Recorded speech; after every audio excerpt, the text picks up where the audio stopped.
Hello అండి. అందరూ ఎలా ఉన్నారు? నేనైతే చాలా బాగున్నాను. మీరు కూడా అందరూ బాగున్నారు కదా?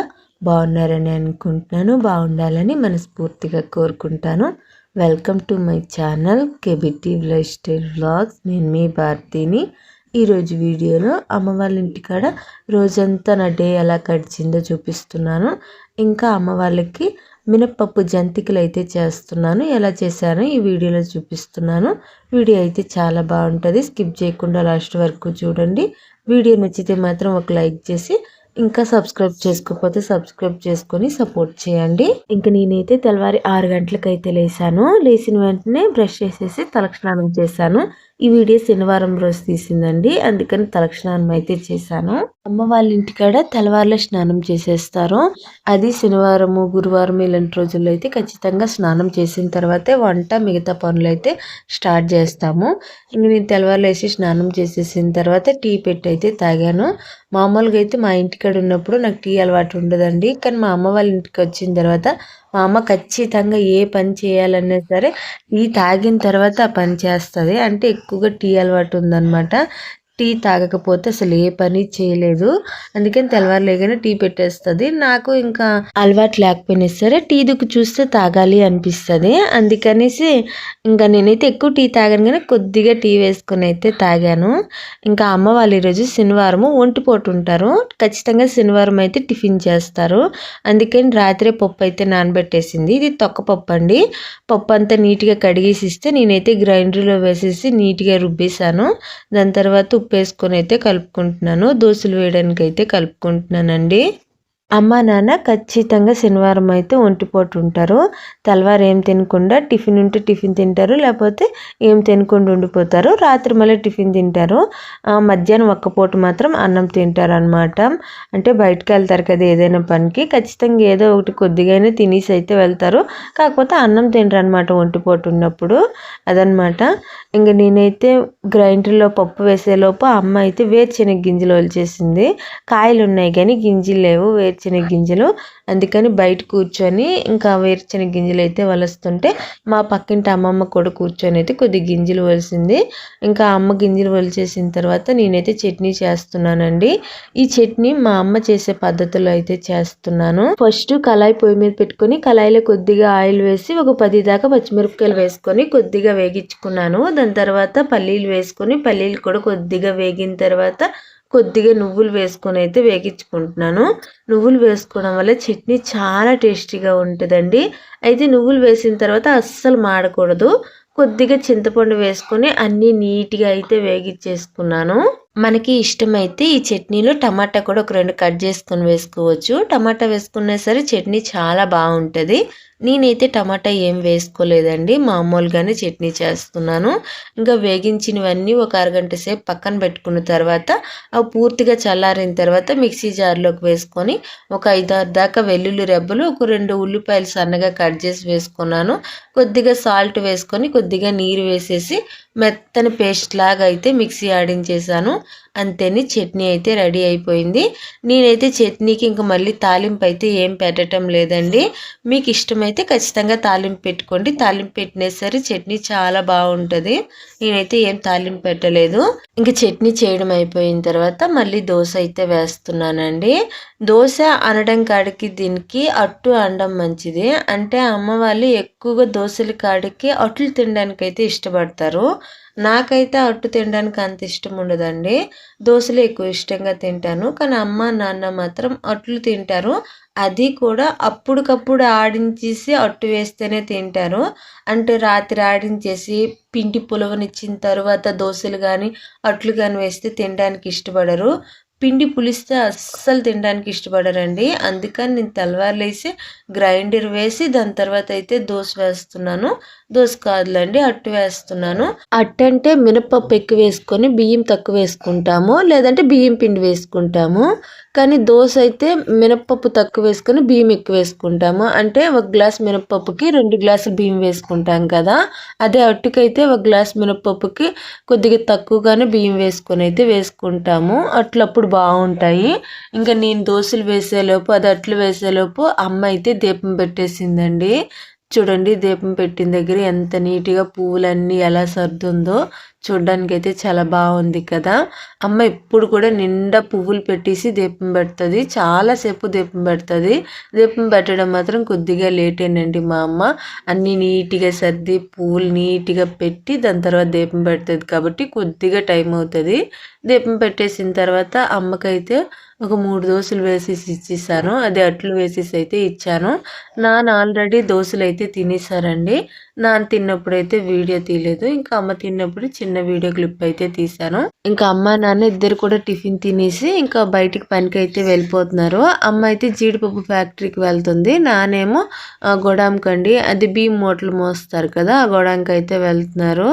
ఇంకిద్దరు కూడా బయలుదేరేసారండి. అమ్మ అయితే బాక్స్ ఏం తీసుకెళ్ళటం లేదు, నేనే బాక్స్ మధ్యాహ్నం పంపిస్తాను. ఇంకా మధ్యాహ్నం కోసం వంట ఏం అవ్వలేదు, అంతే టిఫిన్ చేశాను కదా, అందుకని మధ్యాహ్నానికి ఇంకా వంట ఏం చేయలేదు. అందుకని అమ్మ బాక్స్ తీసుకెళ్ళలేదు. మళ్ళీ బాక్స్ కట్టేసి అయితే పంపిస్తాను. ఇంకా నాన్న కూడా గొడవకి అయితే బయలుదేరారు. ఇంకా మా బుడ్డోడు అయితే వాళ్ళ తాతకి వాళ్ళ అమ్మమ్మకి ఇద్దరికి బాయ్ చెప్పేసి వాళ్ళ తాతకి అయితే 4 చాట్లు నిన్న గొడవ నుండే తీసుకొచ్చారు, అవి మళ్ళీ తీసుకెళ్తున్నారు. అవైతే వాళ్ళ తాత చేతికి ఇచ్చేసి బాయ్ చెప్పేశాడు. ఇంకా అమ్మ నాన్న అయితే వెళ్ళిపోయారు. నాన్న మళ్ళీ మధ్యాహ్నం వచ్చి అన్నం తింటారు, అమ్మకు మాత్రం బాక్స్ పంపించేయాలన్నమాట. ఇంకా నేను వాళ్ళు వెళ్ళిపోయిన తర్వాత మా బాబుకి స్నానం అంతా చేపించేసి వాడికి కొద్దిగా రెడీ చేసేసి కొద్దిగా టిఫిన్ తినిపించేసిన తర్వాత ఇంకా నేనైతే మళ్ళీ మధ్యాహ్నానికి వంట స్టార్ట్ చేశాను. కూర అయితే పప్పు చేసేస్తున్నానండి, బెండకాయ పప్పు చేస్తున్నాను. కొద్దిగా ఎక్కువ బెండకాయలు ఉన్నాయి, అవి ఎండిపోతున్నాయి అనేసి బెండకాయ పప్పు అయితే చేస్తున్నాను. ఒక పక్క కుక్కర్లో పప్పు పెట్టేశాను, ఇంకో పక్క అన్నం కోసము దబర్లోనే కొద్దిగా నీరు వేసుకొని ఎసరైతే పెట్టేశాను. ఇంకా పప్పు ఉడికేలోపు బెండకాయలు అయితే కట్ చేసేసుకుంటున్నాను. బెండకాయలు తెచ్చి ఒక 3 రోజులు అయిపోయాయండి, కొద్దిగా ఎండిపోయినట్టుగా అయిపోయాయి. అమ్మేమో బెండకాయలు వేసేసి పప్పు చేసేసాయి, ఇంకా చారు ఏం చేయని అవసరం ఉండదు అన్నది. ఇంకా నేను కూడా బెండకాయ వేసేసి పప్పు అయితే చేసేస్తున్నాను. పర్లేదు, తినడానికి బాగానే ఉంటుందండి బెండకాయ పప్పు. కాకపోతే బెండకాయలు ఎక్కువ ఉడికాయి అనుకోండి పప్పు కూర జోమ్గా అయిపోతుంది, తినడానికి అంత బాగుండదు. అందుకని బెండకాయలు చూసుకుని ఉడికేసుకుంటే పప్పు కూర కూడా బాగుంటుంది. కాకపోతే నేను కొద్దిగా ఎక్కువ బెండకాయలు వేస్తున్నాను, అన్ని ఎక్కువ వేసినా సరే పప్పు కూరకు బాగుండదు, ఇంకా చెడిపోతాయని వేసేస్తున్నాను, ఎలాగో ఒకలా తినేయచ్చు అనేసి. ఇంకా ఈ మధ్య నేను వీడియోలు పెట్టడం కొద్దిగా లేట్ అవుతుంది కదా, అమ్మ వాళ్ళ ఇంటికి వచ్చిన నుండి బాగా వీడియోలు పెట్టడానికి అయితే గ్యాప్ వచ్చేస్తుందండి, టైం కుదరటం లేదు సరిగ్గా, అందుకని వీడియోలు అయితే పెట్టడం లేదు. వీడియోలు తీసేస్తున్నాను కానీ వీడియోలు అయితే ఎడిటింగ్ చేసి పెట్టలేకపోతున్నాను, టైం కుదరటం లేదు. అందుకని వీడియోకి కొద్దిగా గ్యాప్ వచ్చేస్తుంది. ఇంకా కూర అయితే ఉడికిపోయిందండి, పప్పు ఉడికిపోయింది. పప్పులోనే నేను బెండకాయలు అన్నీ వేసేసి ఉప్పు కారం వేసేసి మళ్ళీ కుక్కర్లో ఒక్క విజిల్ వచ్చేంత వరకు అయితే మూత పెట్టుకొని అయితే ఉడికించుకుంటున్నాను. ఇంకా అన్నం కూడా ఉడికిపోయింది. అన్నం ఉడికిపోయిన తర్వాత వార్చేసుకున్నాను. మా ఇంటికాడైతే నేను కరెంట్ కుక్కర్లో పెట్టేస్తాను కాబట్టి వార్చే పని ఉండేది కాదు. నాకు సరిగ్గా అన్నం వార్చడం రాదండి, అంత బాగా వార్చలేను. అమ్మ ఒక 2-3 సార్లు చెప్పిన తర్వాత ఇప్పుడైతే పర్లేదు, కొద్దిగా లైట్గా వార్చగలుగుతున్నాను. అన్నం అయితే ముగ్గురికి ఒక పూటకే కాబట్టి చిన్న దబర్లో పెట్టాను, సరిపోతుంది. ఇంకా వంట అయితే కంప్లీట్ అయిపోయిందండి. ఇది బెండకాయ కూర. బెండకాయలు కొద్దిగా ఎక్కువ ఉడికేసాయి, కొద్దిగా జోమ్లాగా కూర అయిపోయింది. ఇంకా పప్పు కూర కాబట్టి కొద్దిగా వడియాలు వేగించాను. ఇంకా అన్నము అంతేని మధ్యాహ్నానికి సింపుల్గా అయితే చేసేసాను. వంట మొత్తం అయిపోయిన తర్వాత అమ్మకైతే బాక్స్ కట్టేస్తున్నాను. ఒక దాంట్లో పప్పుచారు వేసాను, ఒక బాక్స్లో అన్నం వేసేసి ఒక బాక్స్లో అయితే వడియాలు పెట్టాను. మళ్ళీ నాన్న మధ్యాహ్నానికి అన్నంకి వస్తారు కదా, అప్పుడు అయితే అమ్మకి ఇచ్చేసి అయితే వచ్చేస్తాను. నేనైతే వెళ్ళనండి, కొద్దిగా దూరం ఉంటుంది అమ్మ వాళ్ళ ఫ్యాక్టరీ, అంటే అమ్మ పనిచేసే ఫ్యాక్టరీ కొద్దిగా దూరం ఉంటుంది. నేనైతే అక్కడికి వెళ్ళను, నాన్న వచ్చి అయితే ఇచ్చేస్తారు. నేనైతే ఇంకా బాక్స్ కట్టేసి రెడీగా అయితే పెట్టేశాను. మామూలుగా అమ్మ నాన్న ఇద్దరే ఉన్నారనుకోండి, ఖచ్చితంగా అమ్మ తెల్లవారులు వేసేసి టిఫిన్ చేసేసి మళ్ళీ అన్నం చేసేసి మధ్యాహ్నానికి బాక్స్ కూడా తీసుకెళ్ళిపోతుంది. కాకపోతే నేను ఉన్నాను కదా, తెల్లవారు టిఫిన్ చేసిన తర్వాత అమ్మ నువ్వు ఉన్నావు కదా అన్నం మళ్ళీ వండేసి పంపించేసేయి అన్నది. అందుకనేసి ఇంక ఈరోజు అయితే కొద్దిగా లేట్ అయింది బాక్స్ పెట్టడం అనమాట. లేకపోతే అమ్మ వంట మొత్తం పని అంతా కూడా 9 లోపు కంప్లీట్ చేసేసి పనికి అయితే వెళ్ళిపోతుంది. ఇంకా నేను వచ్చానని కొద్దిగా లేట్గా లేసాము. అంటే అమ్మ ఒక్కదయ్యే ఉన్నదనుకోండి 4కి లేసి ఇంట్లో పని అంతా చేసేసి అంతా మొత్తం పూర్తయిన తర్వాత పనికి వెళ్ళిపోతుంది అనమాట. ఇద్దరే ఉన్నా సరే వంట చేయాలి, గిన్నెలు దోమాలి, మళ్ళీ మంచినీరు వస్తాయి, అవన్నీ పట్టుకొని దీపాలు పెట్టి అన్నీ చేసి వెళ్ళాలంటే వెళ్ళలేదనే 9 అయిపోతుంది. 4-4:30కి ఈ టైంలో లేసి అయితే పని స్టార్ట్ చేస్తుంది. ఇంకా నేను బాక్స్ కట్టేసిన తర్వాత నాకు ఇంకా మధ్యాహ్నం అంతా ఖాళీ ఉండండి. మళ్ళీ సాయంకాలం అయితే అమ్మ వచ్చింది. అమ్మ ఏమో నేను వచ్చేటప్పుడు ఊరు నుండి మా అత్త చేసిన మనుబూర్లు అయితే తీసుకొచ్చానండి, మినప్పప్పు మనుబూర్లు. అవి తినడానికి చాలా బాగున్నాయి అనేసి అమ్మ ఇక్కడ కూడా చెయ్యమ్మా అని అయితే అడిగింది. నేనైతే చేస్తాను కానమ్మ కొద్దిగా హెల్ప్ చేయాలి, నాకు చెయ్యి కొద్దిగా కాలు ఉంది కదా, కొద్దిగా నొప్పి అనిపిస్తుంది, నువ్వు పక్క నుండి చెయ్యమ్మా, నేను పక్కనే ఉంటాను అని అయితే చెప్పాను. ఇంకా సరేలే అమ్మా అని అన్నది. ఇంకా నేను అమ్మ వచ్చేలోపు మినపప్పు, పెసరపప్పు, శనగపప్పు ఇవన్నీ కూడా నీట్గా ఏగించేసి అయితే పెట్టేసిందును. అమ్మ రాగానే మిల్లికెళ్ళి అయితే ఆడించుకొని వచ్చింది. దాని తర్వాత అయితే జల్లిడి పట్టింది. జల్లిడి పట్టిన తర్వాత నేనైతే ఉప్పు, కారం, వాము అయితే వేసుకొని కలుపుతున్నాను. అమ్మకి సరిగ్గా కలపడం రాదు. అమ్మ ఎప్పుడు కూడా ఈ మనుబూర్లు చేయదు. మామూలుగా అయితే మా అమ్మ వాళ్ళ ఊరి సైడ్ వీటిని చుప్పులు అంటారు. ఏం చుప్పులు, జంతికలైనా సుప్పులైనా అంటారు. మేమైతే మనుబూర్లే అంటామండి. నాకు చిన్నప్పుడు అంటే నాకు పెళ్లి కాకముందు మనుబూర్లు అంటే ఆ పేరే నాకు తెలీదు. కానీ ఇప్పుడు బాగా మనుబూర్లనే అలవాటు అయిపోయింది. సడన్గా సుప్పులు, జంతికలు ఇవి అనాలంటే కొద్దిగా డిఫరెంట్గా అనిపిస్తుంది. అంటే వెంటనే రావటం లేదనమాట నోటి నుండి. ఇంకా అమ్మ అయితే కలపలేదు పిండి, అందుకని నేనే కలిపేస్తున్నాను. పిండి కొద్దిగా ఎక్కువగా ఉంది. అంత పిండి అంతట్లో ఒకేసారి ఉప్పు, కారం, కొద్దిగా వాము వేసేసి కలిపేసాను. దాని తర్వాత కొద్దిగా పిండి వేరే దబర్లోకి అయితే తీసానండి. అదే తప్పెలలోకి తీసేసి పక్కన పెట్టి మళ్ళీ ఇంకోసారి కలుపుకుంటే అయిపోతుందని. అంటే తవుకులోని ఒకేసారి పిండి అంతా కలిపాను అనుకోండి, చాలా పిండి కింద పడిపోతుంది. నేను సగం పిండి తీసిన తర్వాత కలిపినప్పటికీ చాలా వరకు పిండి కింద పడిపోయింది.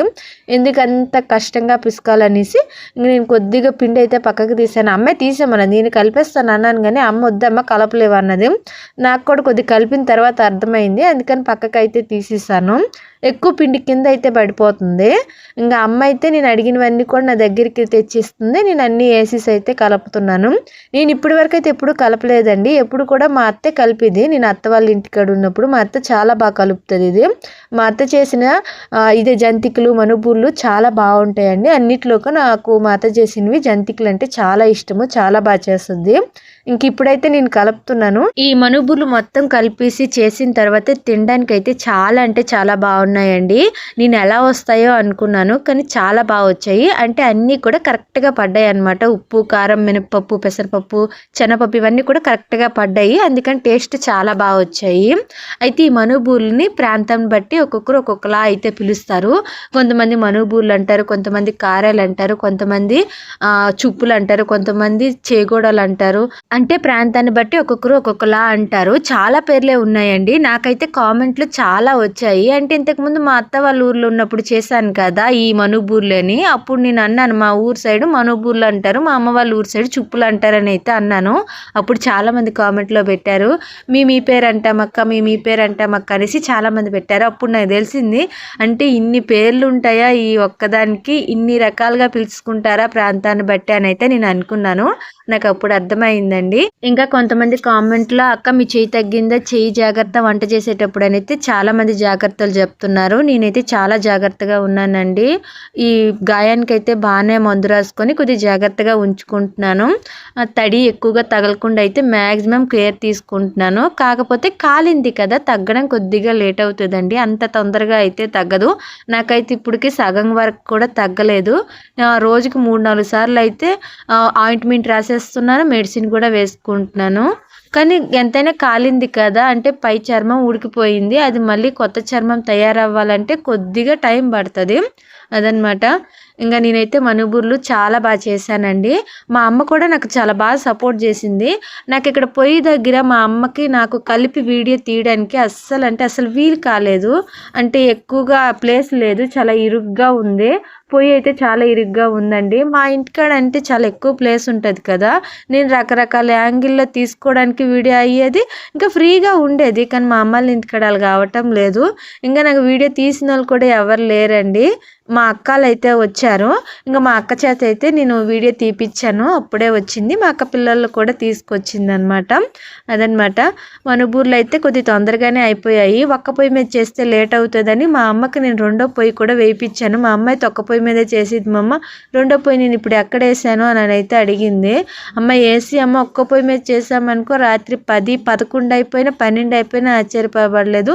చాలా ఎక్కువ పిండి కలిపిస్తాము. అదిగాక 4 గంటలకు స్టార్ట్ చేసాము, చేసాం, 4 కూడా కాదు 5 అయిపోయింది, 5 గంటలకు స్టార్ట్ చేసాం చేయడము, లేట్ అయిపోతుంది అన్నాను. అంటే అమ్మ పనికి వెళ్ళింది కదా, పని నుండి వచ్చినప్పటికి టైం అయిపోయింది. ఆ టైంలో స్టార్ట్ చేస్తే ఎలాగలేదని లేట్ అయిపోతుంది ఒక్క పొయ్యి మీద చేస్తే, అందుకని 2 పొయ్యిలు అయితే పెట్టామన్నాను అమ్మకి. ఇంకా అమ్మ అయితే ఒక 6 ఇటుకలు అయితే తీసుకొచ్చి పొయ్యిలా అయితే పెట్టింది. ఇంక ఇటుకల పొయ్యి మీద ఒక కళాయి పెట్టాము. మామూలు కుమ్మరి పొయ్యి అనేది ఒకటి ఉంటుందండి, చిన్న పొయ్యి, చూడడానికి చాలా క్యూట్గా ఉంటుంది. అది ఎక్కడికైనా మార్చుకోవచ్చు. ఆ కుమ్మరి పొయ్యి చాలా బాగుంటుంది. ఆ పొయ్యి మీద ఒక కళాయి పెట్టేసి అయితే 2 పొయ్యిల మీద 2 కళాయిలు పెట్టేసి మనుబూర్లు అయితే చేసేసాము. అప్పటికే టైం అయితే 9:30 10 అయితే అయిపోయింది. సాయంకాలం స్టార్ట్ చేసాం కదా, కొద్దిగా ఎక్కువ పిండి కలిపాము. చూడండి ఎన్ని అయ్యాయో, ఒక పెద్ద దబరికాయి, ఒక డీస్లోకి, ఒక పెద్ద క్యాన్లోకి అయితే అయ్యాయి అదనమాట. ఈ 3 నిండా అవ్వాలంటే ఎలాగలేదనే టైం పడుతుంది కదా, కొద్దిగా ఎక్కువ టైమే అయ్యింది. చూడండి ఎన్ని అయ్యాయో. ఇవే అమ్మాళ్ళ ఇంటికాడ అయితే చేశాను, ఇంకేమీ చేయలేదు, ఒక్క రోజులోనే చేసేసాను. సాయంకాలం అమ్మ పని నుండి వచ్చిన తర్వాత చేసేసాము అదనమాట. తినడానికి అయితే చాలా అంటే చాలా బాగున్నాయండి, నాకైతే చాలా అంటే చాలా బాగా నచ్చాయి. మొత్తం చేసినప్పటికీ టైం అయితే 10 అయిందని చెప్పాను కదా. బాబుకి అయితే నిద్ర వచ్చేస్తుంది, అమ్మ రా అమ్మ పడుకుందామని అయితే పిలుస్తున్నాడు. ఇంకా నేనైతే మొత్తం అయిపోయింది కదా, ఇంకా బయట పెట్టిస్తే మొత్తం గాలి పట్టేస్తాయి అనేసి ఒక కవర్లో అయితే వేసేసాము. అమ్మ ఏమో బకెట్లు అన్నిటికీ నీరు పట్టేస్తుంది. మాకు కొద్దిగా కరువులా ఉంటాయి కదా, అంటే ఇబ్బందిగా ఉంటుంది కదా, నీరు వచ్చినప్పుడు అన్ని బకెట్లకి అన్నిటికీ పట్టేస్తుంది. బకెట్లు ఏవి ఖాళీ లేవు. అదిగాక మేము వచ్చామనేసి ఇంకా బకెట్లు పైనుండి అన్నీ కూడా తీసేసి అన్ని నిండా చేసేసి అయితే పట్టేస్తుంది నీరు. ఇంకా బకెట్లు ఏమీ లేవనేసి కవర్లో పెట్టి అయితే కట్టేస్తున్నాము. అమ్మకి నేను తెల్లవారులు వేసి బకెట్ ఖాళీ చేయమో, బకెట్లో వేస్తాను, బయట ఉంటే గాలి పట్టేస్తాయి, తినడానికి బాగుండవని అయితే చెప్పాను. సరేనమ్మ ఒక 2 బకెట్లు ఖాళీ చేసేసి నీట్గా ఎండలో ఆరబెట్టిన తర్వాత వేసుకుందాం అన్నది. ఇంకా అదనమాట, మనుబూర్లు అయితే చేయడం అయిపోయి చాలా బాగా వచ్చాయి. ఈ వీడియో అయితే ఇప్పుడు ప్రస్తుతానికి చికెన్ చూపిస్తున్నాను కదా, ఈ వీడియో అయితే ఈ రోజుది కాదండి, ముందు రోజుది. అమ్మేమో చికెన్ కూర చేసి మామూలుగా వెజ్ బిర్యానీ అంటారు కదా, వెజ్ పులావ్ అంటారు కదా, అదైతే చేసింది. అమ్మ ఈ వెజ్ పులావ్ చాలా బాగా చేస్తుంది. నాకైతే చిన్నప్పటి నుండి కూడా చాలా అంటే చాలా ఇష్టం ఈ వెజ్ పులావ్. ఇంకా అమ్మ చేసింది, నేనే చేయమన్నాను. అమ్మ చాలా రోజులు అయిపోయింది కదా, ఎక్కువ రోజులు ఉండు కదా అమ్మ చెయ్యమ్మా అన్నాను. సరేలే అమ్మ నువ్వు వెళ్ళేలోపు ఒక 2-3 సార్లు అయినా చేసేస్తాలే అన్నది. ఇంకా అమ్మ అయితే ఈరోజు చేసింది, చికెన్ తీసుకొచ్చి వెజ్ పులావ్లా అయితే చేసింది, అదే వెజ్ బిర్యానీ అనుకోండి చేసింది. నాకైతే చాలా ఇష్టము, బాగా చేస్తుంది అమ్మ. అదొకటే చేస్తుందండి నీట్గా. చికెన్ బిర్యానీ లాంటివి అయితే రావు, వెజ్ బిర్యానీ వరకు అయితే బాగా చేస్తుంది. ఇంకా మా అక్క పిల్లలు కూడా వచ్చారని చెప్పాను కదా, వాళ్ళకైతే గిన్నెల్లో వేసేసి అక్కడ పెట్టేసింది. మా వైష్ణు కూడా గిన్నెలో వేసేసి అయితే పెట్టింది, వాడు కూడా తింటున్నాడు. వాడు అన్నం తినకుండా చికెన్ ఎక్కువ తినేస్తున్నాడు. ఇంకా నేనైతే అమ్మకి తినిపించమన్నాను. అంటే 3 సంవత్సరాలు అయిపోయింది కదా అమ్మాళ్ళ ఇంటికి వచ్చి. అమ్మ చాలా రోజులు అయ్యిందమ్మా నువ్వు తినిపించి, నేను తిని ఒకసారి తినిపించమ్మా, కనీసం ఒక 4-5 ముద్దలైనా తినిపించమ్మా అని అయితే అడిగాను. సరే రా అమ్మ 4-5 ముద్దలేమి మొత్తం తినిపిస్తాను రా అన్నది. అమ్మకు కూడా ఇష్టమైన, ఎప్పుడైనా ఒకసారి వస్తే ఇలా తినిపించడము చేసి పెట్టడం అనేది చాలా ఇష్టం అమ్మకి. ఇంకా నేనైతే చాలా హ్యాపీగా అనిపించింది, చాలా రోజులకు కదా, ఇంకొక 10-15 రోజులు అమ్మాళ్ళ ఇంటికాడ ఉంటే బాగుండు అనిపించింది. కానీ ఇంకా మా ఇంటికాడ కూడా మా అత్త మా మామయ్య కొద్దిగా ఇబ్బంది పడతారు, మళ్ళీ ఇంకోసారి వస్తానని అయితే అనుకుంటున్నాను. అందుకని 15 రోజులే ఉండేసి మళ్ళీ మా అత్తాళ్ళ ఇంటికి అయితే వెళ్ళిపోతానండి. అమ్మ అయితే నాకు మా బాబుకి తినిపిస్తుంది. మా బుడ్డోడికేమో తినిపించాలనుకోలేదు, కానీ నాకు తినిపించినప్పుడు వాడికి కూడా తినిపించేస్తుంది. మా అక్క పిల్లలు అయితే వాళ్ళ మట్టుకు వాళ్ళు తినేస్తున్నారు. మా అమ్మ ఏమో వాళ్ళకి కూడా తినిపిస్తాను అన్నది, కానీ వాళ్ళు వద్దని, సరే అమ్మమ్మ బిర్యానీయే కదా నా మట్టు నేను తినేస్తామమ్మమ్మ అనేసి అయితే వాళ్ళు అన్నారు. ఇంకా మా అక్క కూతురు అయితే ఆ పిన్ని నేను కూడా తినిపిస్తారా పిన్ని అనేసి అన్నది. చిన్న చిన్న చేతులతో ఒక ముద్ద అయితే పెట్టింది. మా వైష్ణుకి ఒక ముద్ద పెట్టరా, ఒక్కటి పెట్టరా అంటే ఆడు అస్సలు పెట్టలేదు. వాడు ఎప్పుడు తినిపించడు అనమాట. వాడికి ఎప్పుడో 3 వస్తే అప్పుడు వచ్చి అమ్మ నేను కూడా తినిపిస్తారా అంటాడు. మనం పెట్టమన్నప్పుడు మాత్రం పెట్టడు. ఇంకా మేము తింటున్నప్పుడు మా నాన్న అయితే గొడాం నుండి వచ్చారు. గొడాం అంటే ఏటో అనుకోకండి, మనకి రేషన్ బియ్యం ఇస్తారు కదా, అవన్నీ ఒక దగ్గర స్టోర్ చేస్తారు కదా ఎక్కువగా బస్తాలతోని, వాటిని మేము గొడాము అంటాము. అక్కడ మా నాన్న నైట్ డ్యూటీగా కాపలాగా ఉంటారు. పగలు కూడా ఏదైనా పని ఉంటే పని అయితే అక్కడే చేసుకుంటారనమాట. ఇంకా ఇంటికి రాగానే అమ్మ నాన్నకి పెట్టేసి అమ్మ కూడా తిన్నది. ఇంక ఈ వీడియో అయితే ఇంతేనండి. వీడియో నచ్చుంటే మాత్రం ఖచ్చితంగా లైక్ చేసి సబ్స్క్రైబ్ చేసుకొని మీకు ఈ వీడియో ఎలా అనిపించిందో ఖచ్చితంగా కామెంట్లో చెప్పండి. Thank you, bye bye.